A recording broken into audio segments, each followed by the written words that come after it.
Every culture has a value system.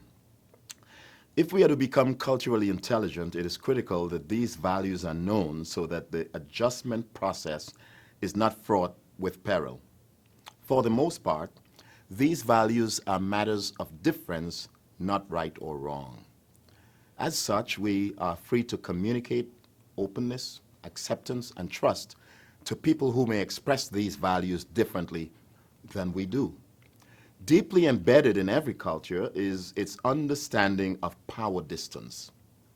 Economies, politics, finance, social groups, and other religious organizations are all affected by the established norms of the distribution of power. The distance between those who wield power is determined by those in power and at the top, and is usually accepted and endorsed by those without power and at the other end of the continuum. Power distance refers to how far apart leaders and followers feel from each other. Countries scoring high in power distance, such as Mexico, India, and Ghana, offer a great deal of formal respect to leaders. Titles and status are revered. Leaders and followers are unlikely to socialize together, and subordinates are not expected to question their superiors. The U.S., on the other hand, is a low power distance culture. Missionaries through the years have become quite familiar with the differences in power distance from country to country. The plot thickens because power distance does not only apply to established distances between employer and employee. Because it is based on the acceptance of inequality, its ripples spread far and wide into areas such as gender, age, housing, food rationing, healthcare accessibility, education, and child labor practices. In light of these realities, the function of missionaries and cross-cultural workers become much more complicated.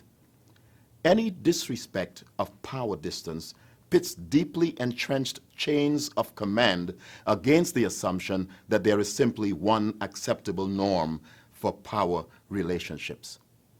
Cultural intelligence is truly tested when we ignore such an important recognition of distance protocols.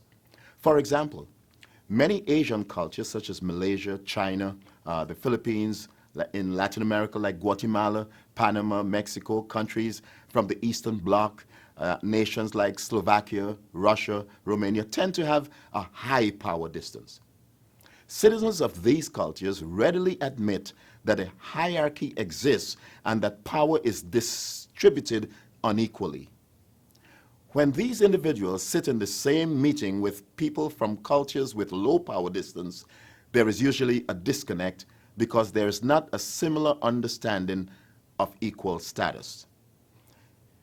In such an environment, those from low power distance cultures seem to be more vocal, and that is interpreted as being more willing to participate in the pursuits of the team. Those in the meeting from a high power distance culture may consider it inappropriate to eagerly participate without an explicit invitation from those in authority to do so. In multicultural situations, those from high power distance cultures are at a disadvantage because the acceptance of such a system hinders creativity and contributes to a lack of individualized initiative.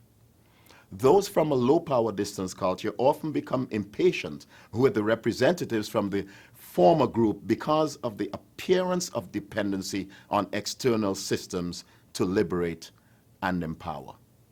We are all acquainted with stories from international students who admit that decisions cannot be made without consultation with parents thousands of miles away, or of members of a congregation who are consistently unwilling to speak up about some credible dissatisfaction or discomfort that might be obvious. High power distance culture individuals must be respected for the values they place on this structure.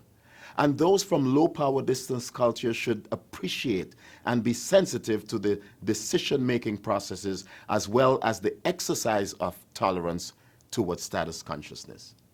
For cross-cultural agents, it must be understood that leadership styles are shaped by one's power distance preference. Low power distance groups are more participatory, and high power distance groups adopt a less participatory style that seeks permission to be creative. Thank you.